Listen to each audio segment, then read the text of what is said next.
Salut, c'est Adam, bienvenue à l'Athlète en poursuite d'excellence, vlog d'entraînement numéro 12. Cette semaine, le vlog il va être divisé en 5 parties qui vont t'aider à être le meilleur cycliste que tu peux possiblement être. Dans la première partie, on va analyser mon entraînement physique. Donc cette semaine, on va regarder comment j'ai pu faire 28 heures d'entraînement sur le vélo en m'assurant de faire des séances d'intervalles spécifiques mais aussi de qualité. Ensuite de ça, je vais te décrire l'exercice de musculation de la semaine. Cette semaine, on va regarder un lever de hanche avec la jambe opposée en extension complète vers le haut. Après ça, je vais te partager l'album que j'ai le plus écouté sur le vélo. Puis je vais finir le vlog en répondant à une question qui revient vraiment souvent. Cette semaine, on parle de comment gérer l'apport en glucides, en lipides et en protéines dépendant de l'entraînement, puis aussi de nos objectifs. Donc, juste avant de commencer, si ça t'intéresse, il me reste quelques places en entraînement privé. Les enseignements généraux sont sur mon Patreon, où tu peux toujours me contacter par email si tu trouves ça plus facile. Donc, let's go, on commence ça là. Donc, pour l'entraînement physique, cette semaine, j'avais vraiment, comme j'ai dit au début, beaucoup de volume, mais aussi beaucoup d'intensité. Donc, lundi, j'ai commencé ça avec 4 heures sur le vélo, donc 2 heures de fat bike à environ 134 BPM de moyenne, suivi par une séance d'intervalle d'environ 2 heures sur Zwift. L'objectif ici, c'était vraiment de travailler les efforts courts. Ensuite de ça, mardi, j'ai fait 4 heures de temps sur le vélo. Donc, j'ai commencé l'entraînement encore une fois sur le fat bike, mais cette fois-ci, c'était vraiment à un tempo plus élevé pour vraiment construire de la fatigue. Puis, j'ai vraiment terminé ce bloc-là d'entraînement avec un entraînement en PAM, où l'objectif, c'était vraiment de simuler une fin de course, donc de faire des intervalles juste en dessous, puis au-dessus de mon threshold, avec les jambes fatiguées. Mercredi, j'ai fait une sortie de volume sur le fat bike. Ici, l'objectif, c'était juste de garder ça vraiment relax, puis juste d'ajouter des heures sur l'entraînement sans trop vraiment de construire de fatigue. Donc je gardais vraiment les pulsations cardiaques assez basses, puis je faisais ça de façon vraiment contrôlée. Jeudi, j'ai fait un peu moins que 3 heures, donc une journée un peu plus courte. 1 heure de fat bike le matin, suivi par des intervalles courts sur le contre-la-montre. L'objectif ici, c'était vraiment d'aller travailler mes zones cibles de contre-la-montre. Pour environ une durée de 30 minutes. Donc l'objectif, c'était, comme je disais, c'est mes zones de contre-la-montre. Donc j'ai fait 8 fois 4 minutes de 410 à 420 watts. Comme on voit ici, j'ai précédé le workout avec un warm-up spécifique de contre-la-montre pour vraiment m'assurer de simuler une routine, puis aussi les feelings de course avant un contre-la-montre. Donc je fais ça à chaque fois, avant les entraînements de contre-la-montre. Je m'assure de faire le même warm-up que je fais avant les courses d'un contre-la-montre. Ça me permet vraiment de mettre ma tête, puis aussi mon corps dans un état spécifique, puis dans un état qui me permet vraiment de réaliser les intervalles de contre-la-montre à mon meilleur, comme je veux le faire dans une course. Vendredi, j'ai fait 5 heures d'endurance sur le fat bike. Encore une fois, il n'y avait pas vraiment d'intensité particulière. L'objectif ici, c'était vraiment juste d'ajouter du volume. Samedi, j'ai fait un gros workout de 3h50 sur Zwift. J'ai commencé ça avec 30 minutes à 80% de mon FTP, donc environ 335 watts pour moi, excusez-moi. J'ai suivi ça par 4 fois 5 minutes, où les 5 minutes étaient divisés en deux blocs de 2 minutes 30.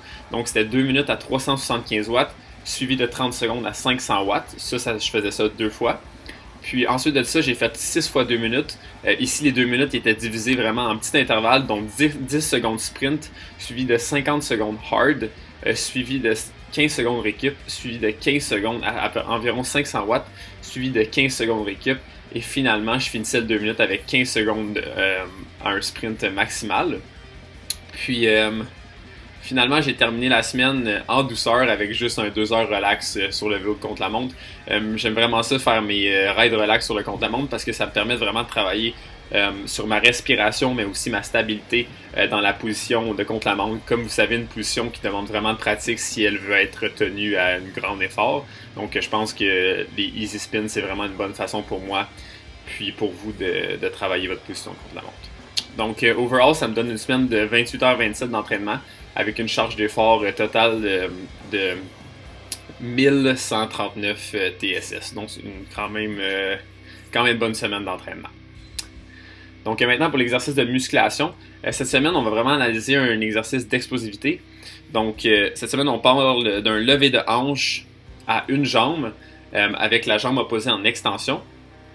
Donc l'objectif ici, c'est vraiment de s'assurer d'avoir les fessiers engagés et de garder la jambe opposée le plus droit possible. Donc c'est un exercice essentiel pour le cycliste car il va vraiment nous permettre d'engager les muscles essentiels à notre stabilité sur le vélo. Puis il va nous forcer aussi à le faire avec une posture qui demande une certaine flexibilité qui est vraiment similaire à celle qui est demandée sur le vélo. Donc si ça t'intéresse, comme normalement, cet exercice-là il fait partie des 15 autres exercices de musculation spécifiques aux cyclistes du mois de janvier. Tu peux vraiment y avoir accès sur mon Patreon. Puis je donne aussi un programme similaire à tous les athlètes que j'entraîne en privé, mais qui sont adaptés à eux, en plus de tout le reste. Donc, passons maintenant à la troisième partie. Cette semaine, c'est en entraînement mental. On va parler de la confiance. Donc, tout d'abord, on va entendre l'expert en performance mentale, mon bon ami Mario Arroyave, qui va vraiment nous expliquer sa manière favorite pour augmenter la confiance. Puis ensuite de ça, je vais continuer sur le même sujet en t'expliquant notamment comment on peut utiliser la visualisation, l'affirmation, puis aussi notre posture pour augmenter notre confiance d'une façon qui est vraiment presque instantanée. Donc, on va commencer ça en écoutant Mario. Donc, je vous joue vidéo. Good morning. Adam has asked me for his vlog to answer the question, how do you increase confidence? Now that question is a complicated question. It actually doesn't have a single answer in my professional opinion. However, I think that the first place that we should go is to learn and experience. Now what I mean by this is whatever thing it is that you are looking to increase your confidence in. Number one, learning about that thing, studying that thing, watching videos about that thing, reading about that thing, just educating yourself on what it is you're trying to increase your confidence in. But the second thing, vitally as important, is also experiencing that thing. So going out yourself and doing that thing, performing that particular action, because both of these things, what they ultimately will do is they will ultimately make you familiar with that thing that you are looking to increase your confidence in. And as we become more familiar with that particular thing, we begin to see that it's actually probably not as difficult as we once had imagined. Thus, the reason why confidence increases.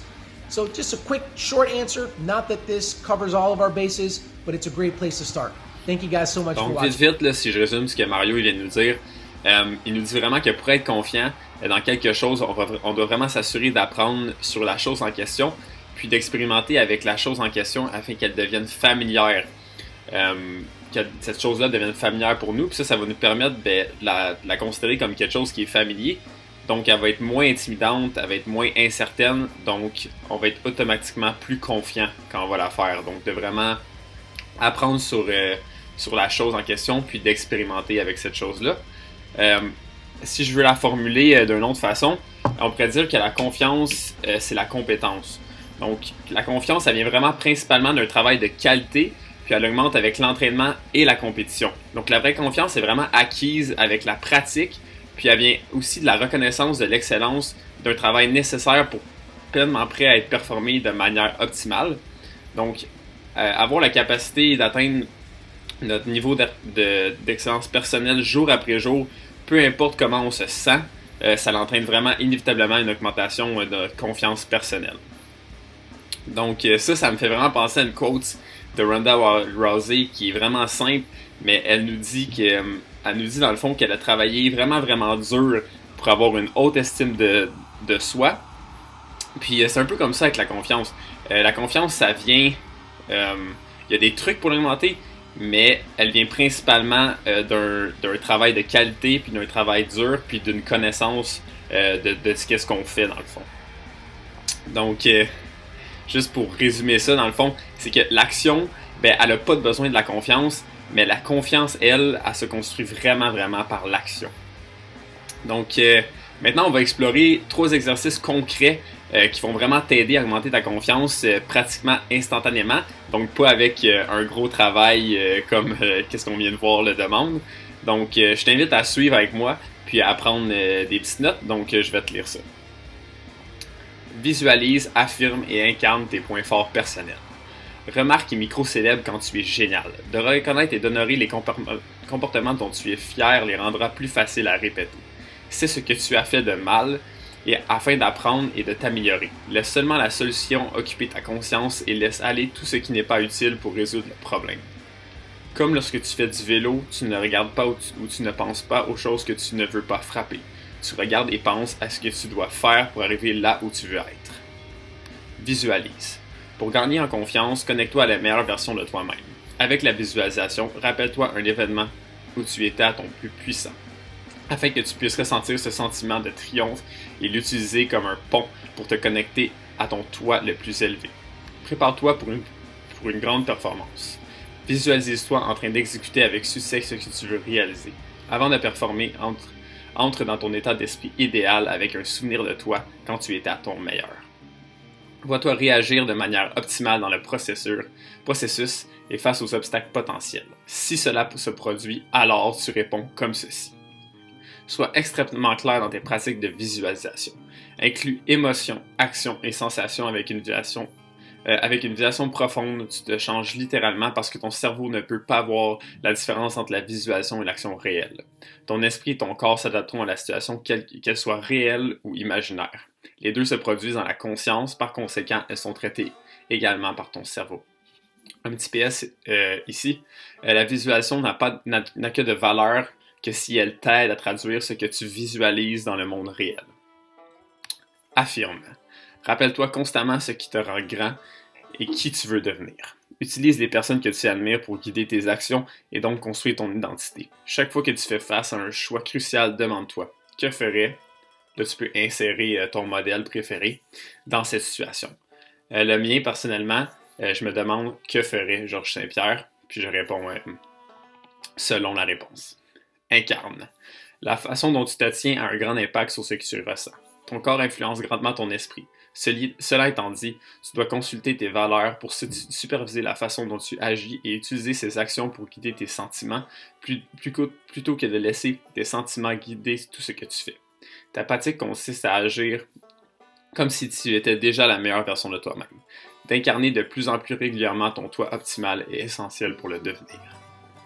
Crée ta marche guerrière. Projette à l'extérieur ce que tu veux ressentir à l'intérieur.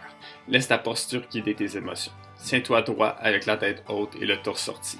Projette concentration, présence, fierté, confiance et dignité en utilisant ton souffle pour les rassembler de manière calme et prête.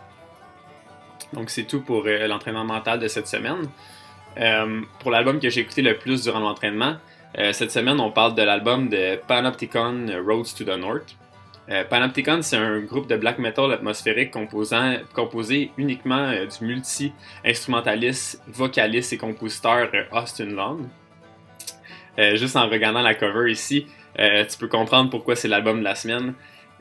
Avec tout le temps que j'ai passé dans la forêt cette semaine, la musique, elle s'agentait juste parfaitement avec l'atmosphère glaciale. Donc l'album, c'est vraiment un mélange de black metal, comme j'ai dit, mais aussi de bluegrass, puis d'American folk. Honnêtement, je te le propose fortement. Oui, c'est un album qui est complexe, puis qui va vraiment sûrement te demander plusieurs écoutes si ton oreille n'est pas habituée à ce genre de musique.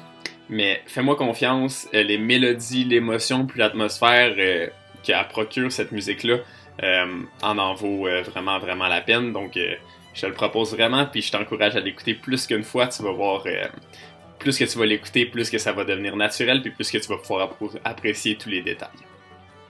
Donc, finalement, passons à la question de la semaine. Cette semaine, la question elle vient de Simon Bordelot qui me demande les proportions idéales en pourcentage entre protéines, glucides et lipides. Donc, brièvement, pour commencer, je te dirais que tout dépend vraiment du temps, de l'intensité puis de l'objectif. Donc, par exemple, c'est vraiment, vraiment certain qu'avant une compétition ou une semaine d'entraînement à intensité élevée, c'est sûr que moi, personnellement, je vais prioriser une alimentation qui est principalement haute en glucides puis qui est basse en fibres. D'un autre côté, si je prévois faire une semaine de volume à plus basse intensité où mon objectif, c'est vraiment d'entraîner mon corps à utiliser les lipides comme le carburant principal, mais je vais manger une diète qui est vraiment plus haute en lipides.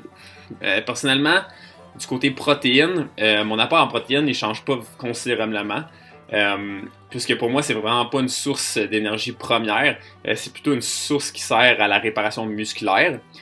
Ceci étant dit, c'est certain que si par exemple je voulais augmenter ma masse musculaire puis que je faisais beaucoup plus de séances de musculation, ben c'est sûr que j'augmenterais mon apport en protéines. D'un point de vue plus journalier, plus quotidien, on sait par exemple que si on a un entraînement le lendemain qui est vraiment haut en intensité, mais on veut vraiment s'assurer de manger une alimentation qui est haute en glucides la soirée puis le matin avant l'entraînement. Donc ça pourrait être par exemple le soir du riz, puis ça pourrait être le matin un bon petit gruau. Puis d'un autre côté, si on a vraiment une journée relax le lendemain, qui est vraiment basse en intensité, ben on peut vraiment remplir notre assiette d'aliments qui sont hauts en fibres, puis d'ajouter des lipides de qualité. Donc par exemple, ça pourrait être une salade avec des noix, puis du poisson par exemple. Donc c'est à peu près tout pour cette semaine. Merci beaucoup pour ton écoute. J'espère que tu as appris quelque chose qui va être utile dans ton développement. En espérant vraiment te voir la semaine prochaine pour le vlog numéro 13. Puis ben entre-temps, je te souhaite un super bel entraînement. Bye bye!